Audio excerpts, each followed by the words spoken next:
Volgende op Skemergrond. Sharon! As jy hier? Dis vreemd. Ek sweer ek het iemand gehoor. Ek gaan vir Kirby die fear of God injag en as ek klaar is met haar, gaan sy so vinnig as wat haar bene haar kan dra hier weghardloop. Ons ken van product move. So wat gebeur as die cops hulle vandag stop en hulle kyk in een van die pakkies? Christine het gister by die hotel ingeboek. Wat? Dat suk sy nou skielik hier en so shortly na ek ingeboek het. Dink mooi aan hy aand. Toe jy gedink ek het gevlug. Ons was in 'n goeie spys. Ons was happy. Dan is ons reg om saam besigheid te doen, my liewe suster. Jy gaan my help om 'n paar goods te skuif. Weggesteek in die guava verpakking. Wat beteken dit om 'n vriend te wees met 'n man soos Ivan? Gaan julle twee nou saam visvang en saam na die karskool toe gaan? Chocolate met toffee syrup. Nee, ons kan nie nou nie.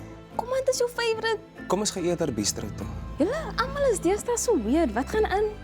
Onthou van ons afspraak môre.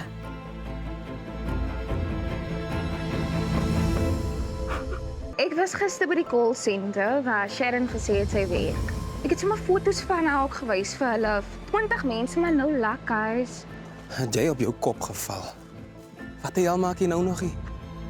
Veral na Ambio gister gesien het. En moet dit nie eens waag om vir my te jok en vir my te sê alles is okay nie. Alles is duidelik nie okay nie.